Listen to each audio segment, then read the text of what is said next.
Hello and welcome back to my channel. हम लोग पढ़ रहे हैं the winter's tale, William Shakespeare के द्वारा लिखा गया एक बहुत ही अच्छा प्ले। अब स्टार्ट होता है इसका एक्ट थर्ड। एक्ट टू हम कंप्लीट कर चुके हैं। अब हम जो है एक्ट थर्ड इसका पढ़ेंगे।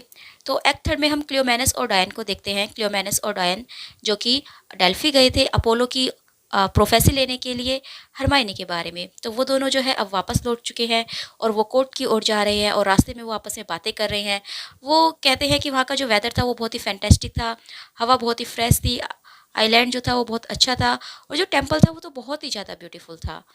तो डैन कहता है कि हाँ, और मैं जो सबसे ज़्यादा जो मुझे इम्प्रेस किया है वो क्या है, वहाँ की लाइफ स्टाइल है। जो वहाँ की प्राइस से उनका जो लाइफ स्टाइल था वो बहुत ही डिसिप्लिन और सुपर स्पिरिचुअल था। क्लियोमेनस कहता है कि सबसे बेस्ट पार्ट वहाँ पर जो था वो थी ओरेकल की वॉइस। ओरेकल की जो वॉइस थी उसे सुनकर मुझे बहुत ही सरप्राइज़ हुआ। मुझे बहुत ही सरप्राइज़ हुआ और मैं बिल्कुल सेंसलेस हो गया, मैं डर भी गया था। तो डायन कहता है कि हाँ, और जो प्रोफेसी उन्होंने हमें दी है, काश वो भी इतनी ही अच्छी हो जितनी अच्छी हमारी जर्नी रही है।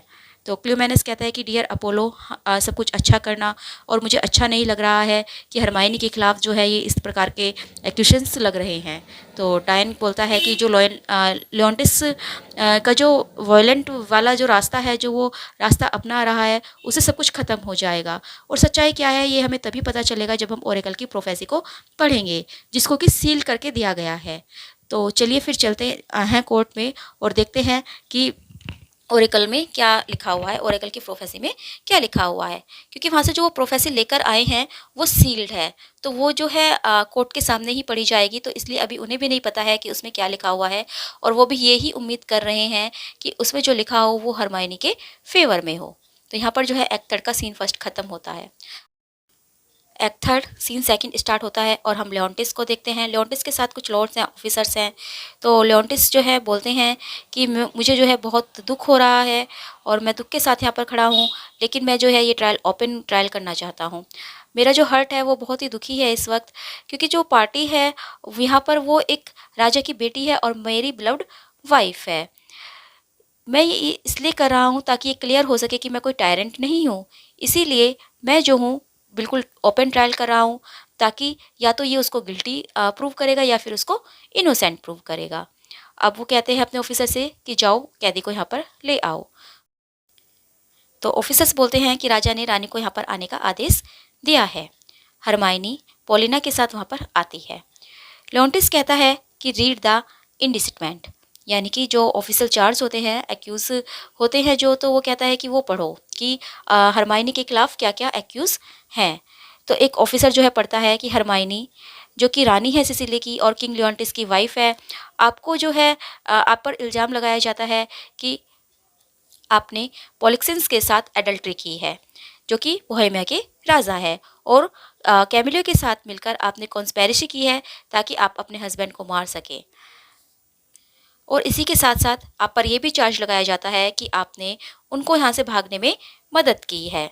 हरमाइनी कहती है कि मैं जो भी कहूँगी वो जो है मेरे एक्यूजन का रिजेक्शंस होगा, और मैं केवल यही कहना चाहूँगी कि मैं गिल्टी नहीं हूँ, लेकिन आप तो पहले ही डिसाइड कर चुके हैं कि मैं झूठी हूँ, तो मैं जो भी वर्ड कहूँगी आपको वो सब झूठी लगेंगे।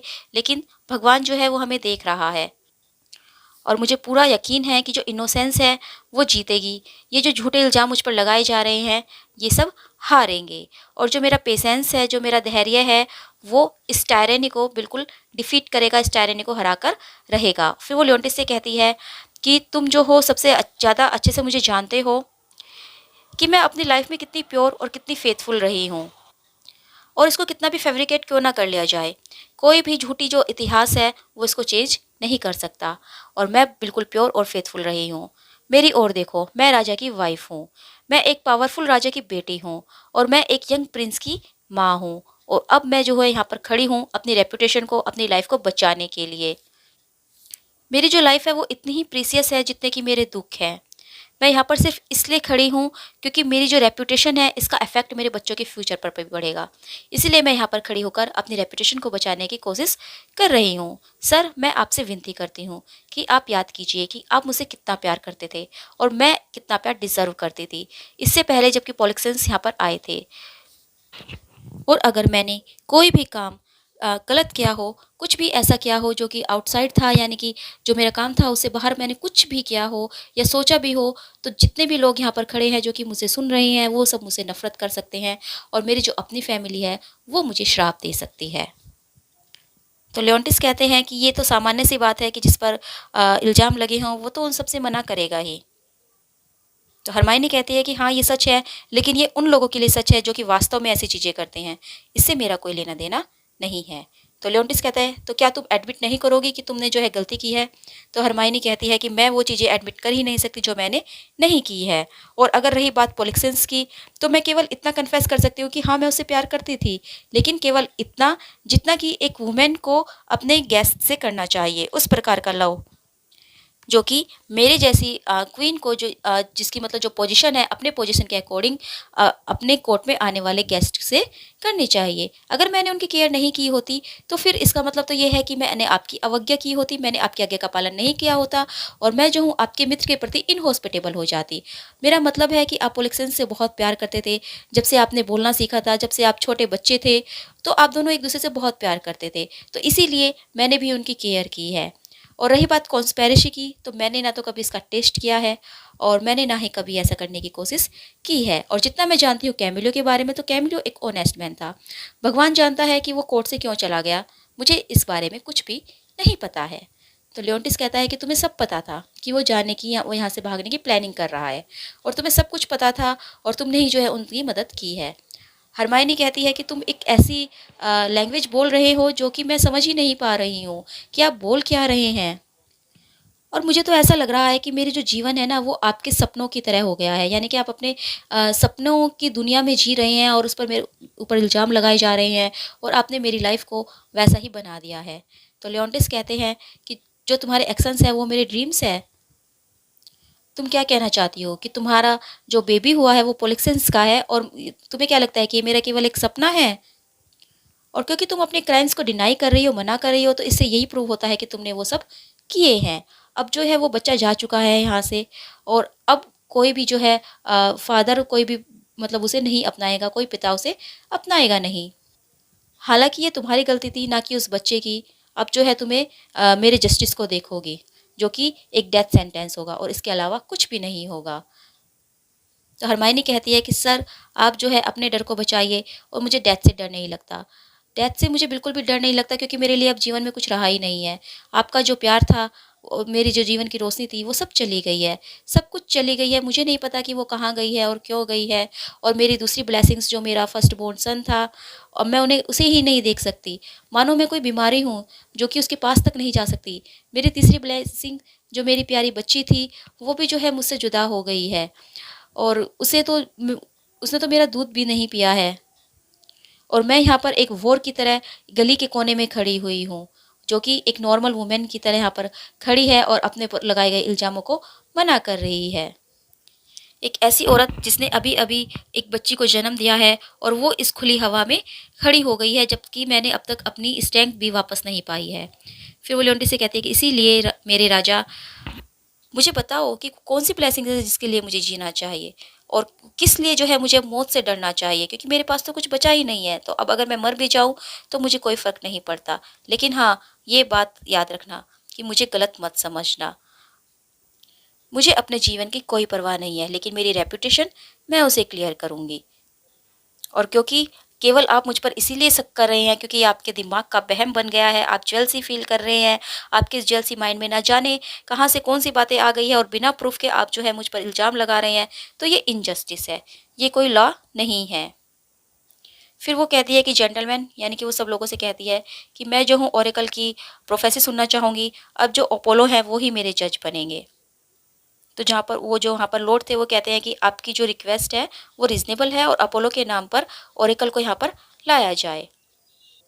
हरमाइनी कहती है कि जो रसिया के एम्परर थे वो मेरे फादर थे, काश वो आज जीवित होते ताकि वो देख सकते कि उनकी डॉटर आज कहाँ पर खड़ी है और मेरे दुख को देखकर उन्हें मुझ पर दया आती। तभी वहाँ पर ऑफिसर्स वापस आ जाते हैं क्लियोमेनस और डायन को लेकर और वो क्लियोमेनस और डायन से बोलते हैं कि इस तलवार की कसम खाओ, जस्टिस की इस तलवार की कसम खाओ कि तुम क्लियोमेनस और डायन डेल्फी गए थे और वहाँ से जो है ओरेकल की सील्ड जो प्रोफेसी है वो लेकर आए हो, जो कि अपोलो के प्राइस्ट ने तुम्हें दी है यहाँ पर कसम खाओ कि तुमने जो है इस होली सील को, इस पवित्र सील को तुमने नहीं तोड़ा है और इसके अंदर जो सीक्रेट लिखा है वो तुमने नहीं पढ़ा है। तो वो दोनों जो है इसकी कसम खाते हैं। तो फिर लेontis कहता है कि ठीक है, अब इस सील को तोड़ो और पढ़ो। अब जो ऑफिसर्स हैं वो ओरेकल को पढ़ने लगते हैं। उसमें लिखा था हरमाइनी इज वर्चुअस, कि हरमाइनी जो है वो पवित्र है। पोलिक्सेंस इज ब्लेमलेस, पोलिक्सेंस जो है वो ब्लेमलेस है, उस पर कोई ब्लेम नहीं लगा सकते। Camillo is a true subject, Camillo जो है एक लॉयल है, लॉयल सब्जेक्ट है, लॉयल प्रजा है। लेontis ए जेलस टायरेंट, और लेontis जो है एक जेलस राजा है, एक टायरेंट है। His innocent baby truly begotten, और जो बेटी थी, जो वो बेबी था, वो उसकी बायोलॉजिकल डॉटर थी। And the king shall live without an heir, और जो है अब राजा को बिना किसी उत्तराधिकारी के रहना होगा। If that which is lost be not found, जब तक कि जो खो गया है वो उसको नहीं मिलता। यानी कि जो खोया है वो पर्डिटा थी और उसकी बेटी थी, क्योंकि पर्डिटा का मीनिंग होता है लॉस्ट। तो ये जो प्रोफेसी है ये कहती है कि जब तक पर्डिटा नहीं मिलती, जो कि राजा का एक अकेली जो मतलब उत्तराधिकारी रह गई है, अकेली बच्चा जो है उसका पर्डिटा रह गई है, तो तब तक जो है राजा का कोई भी एयर नहीं होगा, कोई भी उत्तराधिकारी नहीं होगा। सब जो लॉर्ड्स हैं वो खुश हो जाते हैं, वो कहते हैं ब्लेस यू अपोलो। हरमाइनी भी कहते हैं कि प्रेज अपोलो। लेontis कहता है कि क्या तुम्हें सच पढ़ा है? तो ऑफिसर्स कहता है कि जी सर, मैंने वही पढ़ा है जो कि लिखा हुआ है। तो लेontis कहता है कि ये ओरेकल तो बिल्कुल गार्बेज है और ये ट्रायल आगे चलेगा, ये झूठ है, ऐसा कुछ भी नहीं है, ये सच नहीं है जो इसमें लिखा हुआ है। तभी वहाँ पर एक सर्वेंट आता है और वो कहता है कि राजा राजा, लेontis पूछे क्या हुआ? तो सर्वेंट कहता है कि सर प्लीज़ मैसेंजर को शूट मत करना, आपका बेटा जो प्रिंस था वो अब बहुत ज़्यादा चिंतित था अपने मदर के लिए, वो अब चला गया है। तो लेontis पूछते हैं कि क्या मतलब, क्या है चला गया है? तो सर्वेंट कहता है कि वो मर चुका है। लेontis कहते हैं कि अपोलो अपोलो जो है वो एंग्री हो गए हैं और जो हेवन है वो अपने आप मुझे मेरे इनजस्टिस के लिए पनिश कर रहे हैं। हरमाइनी जो है वहीं पर बेहोश हो जाती है। तो लेontis कहते हैं कि हरमाइनी को देखो। पोलिना कहती है कि इस न्यूज़ ने तो हरमाइनी रानी को मार दिया है, देखो डेथ ने क्या कर दिया है, मृत्यु ने क्या कर दिया है, मृत्यु क्या कर रही है। लेontis कहते हैं कि इसको यहाँ से ले जाओ और ये दुख की वजह से जो है बेहोश हो गई है, ये जल्दी ही रिकवर कर लेगी, प्लीज़ इसका ध्यान रखना और इनको कुछ मेडिसिन दे देना। पोलिना अपनी फीमेल सर्वेंट्स से साथ हरमाइनी को लेकर वहाँ से चली जाती है। अब जो लेontis है उसे अपने के पर पश्चाताप हो रहा है। अब वो कहता है कि अपोलो प्लीज़ फॉरगिव माई, जो मेरे क्राइम है उसको फॉरगिव कर दो, उसको जो है माफ़ कर दो। मैंने जो है आपके ओरेकल के खिलाफ जो बातें कही है उसके लिए जो है मुझे माफ़ कर दो। मैं पोलिक्सन से भी माफ़ी मांग लूँगा, मैं अपनी वाइफ को दोबारा जीत लूँगा, मैं कैमिलो को भी वापस ले आऊँगा। मुझे पता है कि वो एक अच्छा इंसान था और मैं अपनी ज्वेलरी में बहुत आगे चला गया था। मैं तो बदला लेने की सोच रहा था। मैंने कैमिलो से कहा था कि मेरे फ्रेंड पोलिक्सेंस को पॉइज़न दे दे। शायद इसीलिए कैमिलो ने मेरी बात नहीं मानी और वो यहाँ से चला गया। उसे डर लगा होगा कि शायद मैं उसे मार ना दूँ, इसीलिए वो यहाँ से चला गया। उसने पोलिक्सेंस को बता दिया होगा कि मैं क्या प्लान कर रहा हूँ और इसीलिए उसने अपनी कंफर्टेबल पोजीशन को छोड़ दिया और वो पोलिक्सेंस की हेल्प करने के लिए यहाँ से भाग गया। उसने मतलब जो सच था, जो सही था, उसके लिए उसने अपनी लाइफ का भी रिस्क ले लिया। वो एक अच्छा इंसान था। मैंने ही गलत किया, मैंने जितना भी काम किया है, मैंने जो भी किया है वो सब गलत है।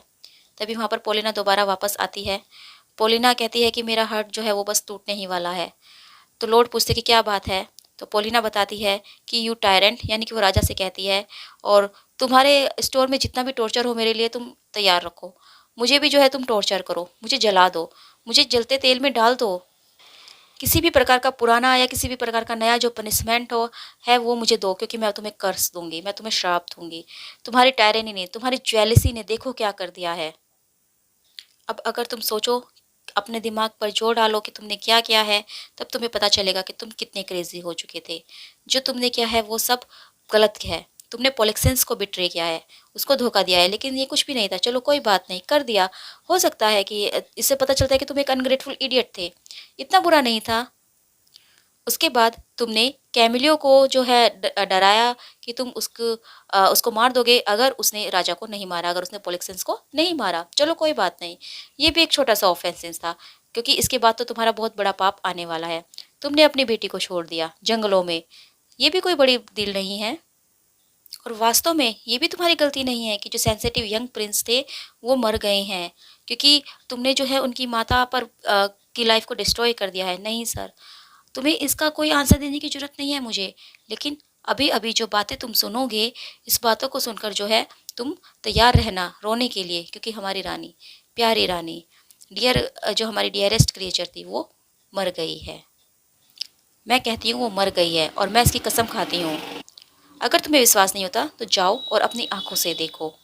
क्या तुम उसके गालों के कलर को वापस ला सकते हो? क्या तुम उसकी आंखों को खोल सकते हो? क्या तुम उसमें दोबारा सांसें डाल सकते हो? अगर ऐसा है तो ये एक मिरेकल होगा। You tyrant. और तुमने क्या किया है तुम्हें पता भी नहीं है, तुम इसका पश्चाताप तक नहीं कर सकते। आज के बाद से तुम्हारा जो जीवन है ये कुछ नहीं, बस एक मिजरी होगा। अगर 1000 लोग नेक्ड होकर प्रे करे, प्रार्थना करे, माउंटेन पर जाकर सर्दियों में फास्ट रखे, बिना खाना खाए 10,000 सालों तक भी, तब भी वो गॉड को नहीं मना सकते कि वो तुम पर दया दिखाए। लियोन्टिस कहता है कि बोलती रहो, क्योंकि तुम्हारे लिए तो कुछ भी कहना इम्पॉसिबल है। तुम बहुत कुछ कह सकती हो और मैं डिज़र्व भी करता हूँ तुम्हारे इन बिटर वर्ड्स को। जो भी तुम कहोगी मैं सब डिज़र्व करता हूँ, इसलिए तुम इससे भी ज़्यादा बुरा बोलो मेरे लिए। तो जो लॉर्ड थे वो कहते हैं कि बस और मत बोलो, जो कुछ भी हुआ है वो बहुत बुरा हुआ है, लेकिन अब जो है आप और मत बोलो। तो पोलिना कहते हैं कि मुझे माफ़ कर देना अगर मैंने कुछ भी गलती की है, और मुझे पता है कि मैं इसका जो है रिपेंट कर लूँगी। लियोन्टिस रोने लगता है। तो पोलिना कहती है कि अरे तुम क्यों रो रहे हो? मुझे माफ़ कर दो कि मैंने राजा की फीलिंग को हर्ट कर दिया है। तुम मत रो, जो हो चुका है वो हो चुका है। और तुम अपसेट मत हो क्योंकि मैंने तुम्हें बताया है, बल्कि तुम्हें तो मुझे पनिशमेंट देनी चाहिए कि मैंने तुम्हें वो याद दिला दिया जो तुम भूल गए थे। नाउ सर, अब जो है मुझे माफ़ करो क्योंकि मैंने इतना हार्शली बोला, लेकिन मैं आपकी रानी को बहुत प्यार करती थी। ओह सॉरी, मैंने फिर से बोल दिया। मुझे तो उसके बारे में बात ही नहीं करनी है, ना ही आपके बच्चे के बारे में बात करनी है, और मेरे हस्बैंड एंटिगोनस जो कि खो गए हैं। नहीं नहीं, मुझे कोई बात नहीं करनी है, मुझे तो कुछ कहना ही नहीं है। मुझे माफ़ करो, मैं कुछ नहीं कहूँगी। तो लियोन्टिस कहता है कि नहीं नहीं, तुम बोलो, तुम सही बोल रही हो, तुमने सच बोला है। मुझे जो है डेड बॉडी दिखाओ मेरे वाइफ की, मेरे बेटे की, और मैं जो हूँ दो कब्र बनवाऊँगा, और ये मेरे लिए शेम की बात है। मैं उनकी ग्रेव स्टोन पर जो है लिखवाऊँगा कि वो कैसे और क्यों मर गए। मैं जो हूँ रोज़ाना उस चैपल पर जाया करूँगा जहाँ पर कि उनको दफनाया जाएगा, और मैं अपना पूरा समय वहाँ पर ही रोते हुए बिता दूँगा। जब तक मैं जीवित रहूँगा मैं ऐसा ही करूँगा। अब मुझे उनके पास ले चलो। और यहाँ पर जो है एक्ट थर्ड सीन सेकंड ख़त्म होता है। अब नर भी है, तो एंटीगोनस जो है मारिनर से पूछता है कि क्या तुम्हें पक्का विश्वास है कि हम बोहेमिया पहुँच गए हैं? तो मारिनर कहता है कि यस सर, हम पहुँच गए हैं, और हम एक बहुत ही बुरे समय में पहुँचे हैं, क्योंकि देखो आकाश बिल्कुल काला दिखाई दे रहा है। इसका मतलब ये है कि तूफ़ान आने वाला है। मुझे तो लगता है कि भगवान भी हमसे नाराज़ है और हमें पनिश दे रहे हैं, हमें जो है सज़ा दे रहे हैं। तो एंटीगोनस कहता है कि भगवान सब अच्छा करेंगे, और वापस जो है बोट पर बैठ जाओ, मैं बस 1 मिनट में वापस आता हूँ। तो मैरिनर कहता है कि जितना जल्दी हो सके उतनी जल्दी वापस आना, और ज़्यादा दूर तक मत जाना, क्योंकि ये जो है तूफ़ान बहुत बुरा लग रहा है। और इसके अलावा जो है ये प्लेस फेमस भी है कि यहाँ पर जो है मैन ईटिंग एनिमल्स रहते हैं। तो एंटीगोनस कहता है कि ठीक है तुम चलो, मैं बस तुम्हारे पीछे ही आया। तो मैरिनर वहाँ से चला जाता है। अब एंटीगोनस जो है प्रेडिटर को लिए हुए है, तो वो उसे बोलता है कम हियर पुअर बेबी, मैंने जो है बहुत सारी स्टोरीज सुनी है कि इस पृथ्वी पर जो है डेड स्पिरिट्स वॉक करती रहती है। अगर ये बात सच है तो मैंने जो है पिछली रात को तुम्हारी मदर को देखा था अपने सपने में, और मुझे बिल्कुल रियल लग रही थी। मुझे ऐसा लग रहा था कि मैं जीवित हूँ, मतलब मैं जागा हुआ हूँ और मैं उससे बातें कर रहा हूँ। कुछ चीज़ मेरे पास आ रही थी, अपने सिर को हिला रही थी। मैंने कभी भी किसी को इतना दुखी नहीं देखा और इतना सुंदर नहीं देखा। वो बिल्कुल गॉडेस की तरह लग रही थी, और वो वहीं पर आ रही थी जहाँ पर कि मैं सो रहा था। उसने 3 टाइम जो है झुककर मेरा अभिवादन किया, और फिर वो कुछ बोलने की कोशिश कर रही थी। फिर वो बोलने लगी, उसने कहा एंटीगोनिस, तुम्हारा जो है बैड लक है, तुम्हारे बहुत बुरा जो है तुम कर रहे हो कि तुम मेरे बेबी को बोहेमिया में छोड़ने जा रहे हो। लेकिन जब तुम उसे वहाँ पर छोड़ो तो एक आंसू वहाँ पर बहा देना, क्योंकि वो हमेशा के लिए खो गई है, और तुम्हें उसका नाम पर्डिटा रखना है। और चूँकि तुम ऐसा काम कर रहे हो, मेरे हस्बैंड ने तुम्हें ये काम करने के लिए कहा है, इसीलिए अब तुम कभी भी अपनी वाइफ पोलिना को दोबारा नहीं देख सकोगे। और इतना कहकर वो जो है इस थिन एयर में डिसअपियर हो गई। इसके बाद जो है मैं बहुत डर गया था, और मुझे सेंस में आने में भी बहुत टाइम लगा। मुझे समझ ही नहीं आ रहा था कि ये सपना था या नहीं, ये सच था, मुझे कुछ समझ में नहीं आ रहा था। पता नहीं मुझे ऐसा क्यों लग रहा है कि हरमायनी मर चुकी है, और अपोलो जो है वो चाहते हैं कि ये जो बेबी है, जो शायद पोलिक्सेंस की ही डॉटर है होगी, तो उसको जो है यहाँ पर उसके पिता की भूमि पर छोड़ दिया जाए, या तो ये जिंदा रहेगी या ये मर जाएगी। मतलब एंटीगोनिस कह रहा है कि अगर ये पोलिक्सेंस की बेटी है तो शायद हो सकता है कि अपोलो चाहते हो कि ये उसी के फादर के लैंड पर रहे, क्योंकि वो बोहेमिया आ चुका है, बोहेमिया जो कि पोलिक्सेंस का राज्य है। तो फिर वो जो है उस बेबी को ज़मीन पर एक बास्केट में लिटा देता है और उसमें एक लेटर रखता है और उसमें कुछ ज्वेलरी भी रख देता है। फिर उसे कहता है कि गुड लक, और यहाँ पर जो है तुम लेटी हुई हो और इस लेटर में जो है तुम्हारी आइडेंटिटी की कहानी लिखी हुई है। अगर तुम जीवित बची तो ये चीज़ें जो है तुम्हारी हेल्प करेंगी। तूफान आने वाला है बेचारी, और अपनी माता की गलती की वजह से तुम जो हो इस प्रकार के मौसम में बाहर हो और कोई नहीं जानता कि आगे क्या होगा। मैं नहीं रो सकता, हालांकि मेरा जो हर्ट है वो बहुत ज़्यादा रो रहा है। Good bye. अंधेरा होता जा रहा है और अंधेरा होता जा रहा है, और अब मुझे नहीं समझ आ रहा, मुझे डर लग रहा है कि अब तुम क्या सुनोगी, कौन सी जो है तुम लोरी अब सुनोगी। मैंने कभी भी इतना बुरा दिन नहीं देखा, मैंने कभी भी आकाश को इतना काला नहीं देखा, वो भी दिन के समय में। थंडर और लाइटनिंग जो है आ रही है, और अब जो है मुझे शिप पर वापस जाना है। फिर वो वहाँ से जो है चलने लगता है, तभी वो एक भालू को उसकी ओर दौड़ते हुए देखता है। फिर वो कहता है कि ये क्या है, मैं तो जा रहा हूँ, हमेशा के लिए जा रहा हूँ। और तभी जो है वहाँ पर सीन चेंज होता है, हम एक शेफर्ड को देखते हैं। शेफर्ड जो है वो जा रहा था, वो अपने आप से कुछ बातें करते हुए जा रहा था। फिर तभी वो वहाँ पर एक बास्केट देखता है। वो कहता है कि ये क्या है। वो अपने आप से ही बातें कर रहा है। उसकी जो दो बेस्ट शीप थी, जो दो भेड़ थी, वो खो गई हैं, तो वो उन्हीं को ढूंढ रहा था वहाँ पर, और उसे डर हो रहा था कि कहीं कोई भेड़िया ना उसको ढूंढ ले और उनको मार दे। तो वो उनको ढूंढते हुए वहाँ पर आया था, लेकिन तभी वो बास्केट को देखता है। वो बास्केट के अंदर देखता है तो वो देखता है कि उसमें एक छोटी सी बच्ची पड़ी हुई है। तो वो कहता है कि अरे ये क्या है, ये तो एक बेबी है, ये तो बहुत ही सुंदर बेबी है। क्या ये एक लड़का है या एक लड़की है? अरे ये तो बहुत ही सुंदर है। वो उसको उठा लेता है।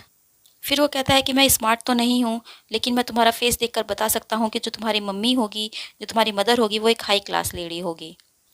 वो उसको उठा लेता है अपनी गोद में और कहता है कि मैं जो हूँ तुम्हारे पास ही रहूँगा जब तक कि मेरा बेटा वापस नहीं आ जाता। और मैंने अभी अभी उसकी आवाज़ सुनी थी। देखो वो रहा। तभी वहाँ पर उसका बेटा क्लाउन आ जाता है। शेफर्ड जो है वो क्लाउन को बुलाता है और कहता है कि यहाँ पर आओ, देखो मैं तुम्हें कुछ दिखाता हूँ। तो क्लाउन कहता है कि मैं तो अभी अभी दो अनबिलीवेबल थिंग्स देख कर आ रहा हूँ, कुछ अविश्वसनीय चीज़ें मैं देख कर आया हूँ। एक मैंने समुद्र में देखी और एक मैंने ज़मीन पर देखी, लेकिन अब तो मुझे समझ ही नहीं आ रहा है कि समुद्र कौन सा है और आकाश कौन सा है। ऐसा लगता है कि इस तूफान ने सबको मिक्सअप कर दिया है, सबको मिला दिया है। तो शेफर्ड पूछते हैं कि तुम क्या कह रहे हो, इसका क्या मतलब है। तो क्लाउन बताता है कि काश आप देख पाते कि किस तरह से जो है पानी, समुद्र का पानी बाहर निकल कर आ रहा है। लेकिन पॉइंट ये नहीं है, जो बात है वो है पिटीफुल क्राइज उन लोगों की जो कि उस समुद्र में डूब रहे थे। वो लोग जो है बहुत ही तेज चिल्ला रहे थे, रो रहे थे, और शिप जो था बार बार पानी के अंदर और ऊपर आ रहा था। मैं कभी उन्हें देख पाता था और कभी नहीं देख पाता था। और फिर मैंने देखा एक भालू को ज़मीन पर, और काश आप देख पाते कि किस तरह से जो है भालू ने एक जेंटलमैन की हाथ को जो है बिल्कुल उखाड़ कर रख दिया था। और वो जो जेंटलमैन था वो चिल्ला रहा था, वो सहायता के लिए चिल्ला रहा था। उसका नाम एंटीगोनस था, वो अपना नाम एंटीगोनस बता रहा था। और फिर मैंने देखा शिप को जो कि समुद्र में बिल्कुल डूब सा गया था, और जो लोग थे बहुत बहुत तेज चिल्ला रहे थे, और ऐसा लग रहा था कि मानो समुद्र उस पर हंस रहा हो, और इधर वो बेचारा व्यक्ति चिल्ला रहा था, और जो बियर था, जो भालू था, वो उस पर हंस रहा था। उन दोनों की जो है चिल्लाने की आवाज़ समुद्र और तूफान से भी ज़्यादा आ रही थी। शेफर्ड पूछता है कि ये सब कब हुआ। तो क्लाउन कहता है कि अभी अभी, बिल्कुल अभी अभी जो है मैं ये सब देख कर आ रहा हूँ, और अभी तक तो जो है वो लोग जो डूबे हैं समुद्र में शायद समुद्र की तलहटी तक भी नहीं पहुँचे होंगे, और भालू ने जो है अब तक अपना जो उसको खाना मतलब अब तक फिनिश नहीं किया होगा। तो शेफर्ड कहता है कि काश मैं वहाँ पर होता तो मैं उस व्यक्ति की मदद कर पाता। तो क्लाउन कहता है कि काश आप सब शिप के पास होते तो आप उनकी भी मदद कर पाते, लेकिन ऐसा पॉसिबल नहीं हो पाता क्योंकि ये बहुत डिफ़िकल्ट था। तो शेफर्ड कहता है कि ये बहुत ही बुरा हुआ, बहुत ही बुरा हुआ, लेकिन देखो यहाँ पर आओ, तुमने जो है कुछ मरती हुई चीज़ों को देखा है और मैंने जो है जीवन को देखा है। यानी कि तुम अभी अभी मृत्यु को देखकर आ रहे हो, और देखो मैंने यहाँ पर एक नया जीवन देखा है।